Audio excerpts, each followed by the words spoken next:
2 4 10 साल 20 साल रहे हो, आपको नहीं कुछ मिला तो आप समझ गए कुछ मिला ही नहीं, कुछ उनके पास है ही नहीं। ये आपकी भूल है, एक आपका भ्रम है। जो महात्मा इतने सारे लोगों को समझा रहा है उसके पास कुछ तो है ना। इसलिए हमारे स्वामी जी महाराज कभी भी किसी भी महापुरुष के बारे में कभी कुछ कहा नहीं और सबको आदर सम्मान दिया। और हम सबको यही आदेश दिया कि सभी महात्माओं का सम्मान करना चाहिए बच्चा। और जो चीज़ तुम्हें हासिल करना है, यदि कोई महात्मा मिल जाए, यदि वो तुम्हें हासिल करा दे तो वहाँ ले लेना, वहाँ ले लेना। और नहीं कोई मिलता है, ढूंढ पा रहे हो, नहीं कोई मिलता है तो मेरे पास चले आओ। उन्होंने ये नहीं कहा कि तुम मेरे ही पास आओ और किसी के पास नहीं जाओ। गुरु महाराज ने यही कहा तुम जाओ अपना। यदि ये चीज़ को समझाने बुझाने वाला, उसको दर्शाने वाला, दिखाने वाला, पहुंचाने वाला कोई महात्मा मिल जाए तो उसके पास चले जाओ। तो स्वामी जी के कहने का भाव ये है कि वो किसी महात्मा की निंदा कभी नहीं करते और उनके बच्चे भी किसी की निंदा नहीं करते, न किसी का खंडन करते हैं। हाँ, आपको अपने लक्ष्य की प्राप्ति है, यानी आत्मा का उद्धार होना है, काल जाल से हमको मुक्त होना है। महात्माओं के पास आप गए, उनकी सेवा किए, सेवा करते करते महात्मा प्रसन्न हो गए। ये अपनी मर्जी से थोड़ी होता है वो चीज़, ये महात्मा की कृपा के ऊपर होता है कि बिना उनकी कृपा के कुछ होने वाला नहीं है। उनकी कृपा प्राप्त करो। यदि वो आपको नामे दान दे गए, नाम रूप स्थान सब बता दिए, तो इससे क्या होगा? यदि उनकी कृपा नहीं आपके ऊपर होगी तो आप उस चीज़ से जुड़ नहीं पाओगे, उस चीज़ को जान नहीं पाओगे, उस चीज़ को समझ नहीं पाओगे। इसलिए मूल चीज़ ये है कि उनकी कृपा, भगवान की कृपा जरूरी है, उनकी दया जरूरी है। वो आपके ऊपर मेहर कर दें, दया कर दें तो वो चीज़ होता है, वो चीज़ प्राप्त कर लेते हो, वो चीज़ जान जाते हो। और आप किताबों के माध्यम से हर चीज़ को समझना चाहते हो। जो चीज़ किताबों में लिखा नहीं जा सकता तो कैसे आप उसका प्रमाण खोजते हो?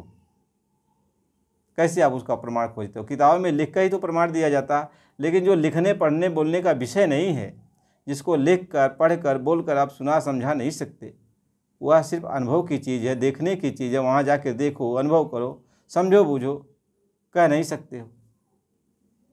और फिर भी महात्माओं का आप खंडन करते हो। हमें दुख इस बात का लगता है कि जब आप संतों महात्माओं की निंदा करते हो, हमें तकलीफ इसी बात का लगता है और कुछ नहीं।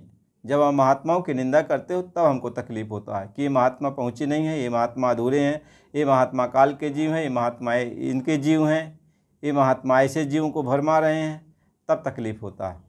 अरे भाई, कौन काल का जीव है, कौन दयाल का जीव है, ये आप कैसे निर्णय कर सकते हो? सारे जीव तो उस मालिक के हैं, सत्य पुरुष के ही हम सारी आत्माएं, तो यहाँ काल का जीव कौन हो गया?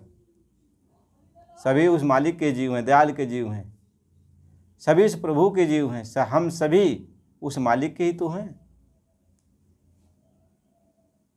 न जानने के कारण, न समझने के कारण हम अपने पिता को भूल गए और जो हमारा पालन पोषण यहाँ कर रहे हैं उन्हीं को अपना पिता मान लिया, उन्हीं को अपना भगवान मान लिया, उन्हीं को अपना सब कुछ मान लिया।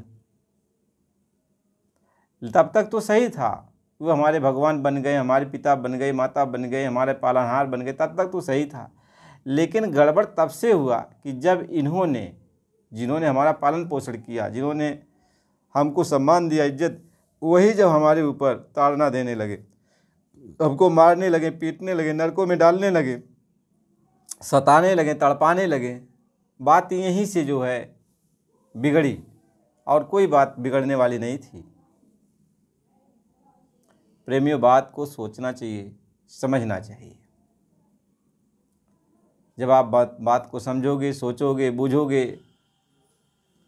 तब हर बात आपको समझ में आएगी, हर बात आपको समझ में आएगी। आप कहते हो परमात्मा है ही नहीं, परमात्मा निराकार है, परमात्मा को देखा नहीं जा सकता। क्यों नहीं देखा जा सकता? आत्मा को देखा जा सकता है, परमात्मा को नहीं देखा जा सकता। इस शरीर को देखा जा सकता है, शरीर के अंदर रहने वाली आत्मा को नहीं देखा जा सकता। बिना किसी चीज़ को देखे इस शरीर में पिरो दिया गया, या शरीर में वो आकर पिरो दी गई है, वह शरीर, इस शरीर को वो चला रही है, तो बिना उसको पकड़े, बिना उसको जाने, बिना उसको समझे आपके पास वो पावर नहीं है, आपके पास वो शक्ति नहीं है, आप उस चीज़ की जानकारी नहीं हासिल कर पा रहे हो, तब आप